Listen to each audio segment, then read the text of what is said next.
Merci beaucoup Anne-Florence, merci beaucoup Gilles de nous accueillir dans ces beaux locaux et qui va nous permettre de prendre un peu de hauteur peut-être sur cette question. Je suis ravi aussi de vous accueillir pour cette matinée débat autour d'un sujet qui est assez chaud dans l'actualité française. Il risque d'être très chaud prochainement, notamment parce qu'il est débattu, voire combattu au Parlement dans le cadre du projet de loi de finances de sécurité sociale 2025 et avec des projets 2026. Toutefois, je pense qu'il s'agit moins de rentrer dans ce débat-ci, qui est très important, mais plutôt de prendre un peu de recul pour faire le point sur ces politiques d'exonération de cotisations sociales employeurs et sur leurs potentiels effets, notamment sur l'évolution des salaires. Donc ça a été rappelé, mais on le rappelle, depuis 30 ans, les acteurs des politiques de l'emploi ont choisi d'abaisser le coût du travail de manière générale au niveau des bas salaires. Il y a aussi des politiques spécifiques, mais on les met de côté, en réduisant les cotisations sociales employeurs pour favoriser notamment l'emploi dit peu qualifié, en fait l'emploi à bas salaire, il faut être un peu plus clair. Ce qu'on peut dire, c'est que ces exonérations ont beaucoup évolué dans le temps, à la fois en termes de montant, et même les objectifs ont un peu changé selon les périodes. Aujourd'hui, elles représentent près de 80 milliards d'euros, et elles sont questionnées. Elles sont questionnées, alors des chercheurs, des députés sont posés la question, des acteurs sociaux s'interrogent régulièrement sur les conséquences de ces politiques, à la fois sur le volume d'emplois, la qualité des emplois qui sont créés grâce à ces exonérations, mais aussi sur les trajectoires individuelles, notamment de rémunération, mais aussi de manière générale sur le choix de type d'économie qu'on cherche. Voilà, est-ce que c'est de nature à freiner la montée en gamme de l'économie française? En fait, dès sa mise en œuvre, se sont posées ces questions. Si on regarde les premières interventions d'un grand économiste, Malinvaud, s'inquiétait des effets potentiels de ces exonérations sur ce qu'il appelait le développement du capital humain, disons simplement la formation.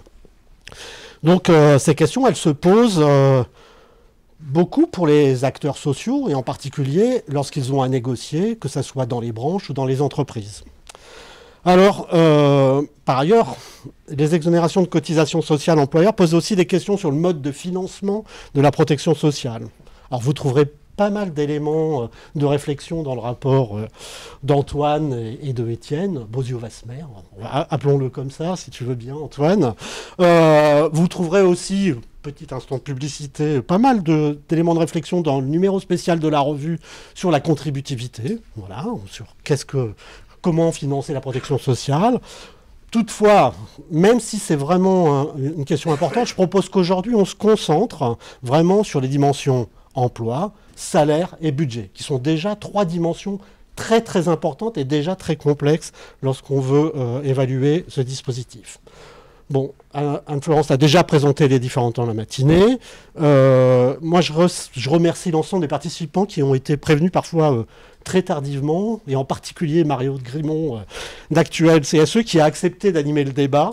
Voilà. Alors, on va effectivement commencer par échanger, avoir un regard croisé, mais en fait qui est quand même assez convergent, avec des points complémentaires, me semble-t-il.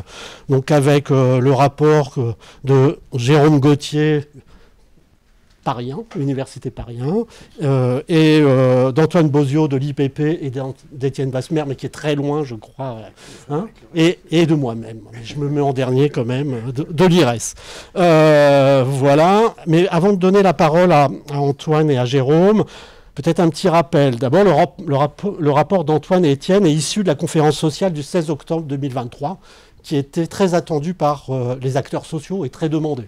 Ça se place après, je rappelle, les mouvements sociaux très importants sur les retraites, mais là, l'idée, c'était de se concentrer effectivement sur l'évolution des rémunérations. Donc, à la suite de cette conférence sociale, la Première ministre a annoncé d'une part la création d'un haut conseil des rémunérations qui va suivre effectivement la question des bas salaires et un certain nombre de questions. Voilà, peut-être que Madame Descaux nous en dira un mot tout à l'heure. la première ministre Elisabeth Borne a aussi lancé un travail en demandant un rapport sur les exonérations de cotisations sociales à Antoine et Étienne. Voilà. Alors, il y a un autre rapport qui a été demandé, très important. Alors, un peu plus tard, c'est celui sur le temps partiel, et en particulier sur le temps partiel contraint. À ma connaissance, il n'a toujours pas été rendu. Or, c'est un élément très important dans la dynamique des bas salaires. Hein. Tu parlais de la proportion de femmes qui sont à bas salaire, il y en a beaucoup qui sont à temps partiel contraint. Donc voilà, on l'attend avec une certaine impatience, en tout cas pour voir quelles mesures ils vont prendre. Et en tout cas, ces deux rapports vont se parler, j'espère. Donc Antoine, tu n'as pas fini de présenter le rapport. Voilà, alors peut-être un mot...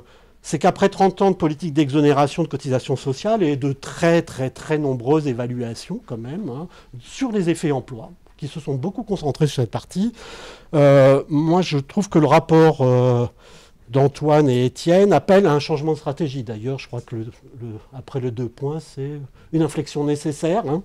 Voilà, alors, ce qu'on voit aujourd'hui, c'est que les orientations à la fois prises par le gouvernement pour le 2025 et peut-être 2026, mais aussi les débats parlementaires dans le cadre du PLFSS, montrent que cette inflexion ne va pas tout à fait de soi.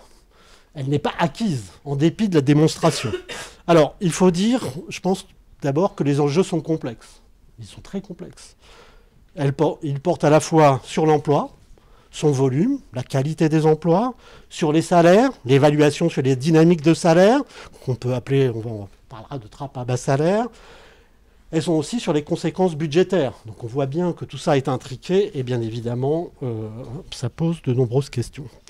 Voilà, alors peut-être juste, mais là aussi, on peut dire que d'autres pays en Europe ne sont pas exempts de la réflexion sur l'évolution des bas salaires. On peut penser au Royaume-Uni, on peut penser aussi à l'Allemagne, alors avec plus ou moins de dynamisme. Donc nous, on est dans une autre configuration avec des exonérations bas salaires, mais cette question, elle demeure assez partagée en Europe sur le type de modèle économique qui reste à promouvoir en Europe. Voilà, mais on restera aujourd'hui concentré sur la France, et si vous le voulez bien. J'ai été trop long pour cette introduction. Je te laisse la parole, Jérôme, pour une dizaine de minutes.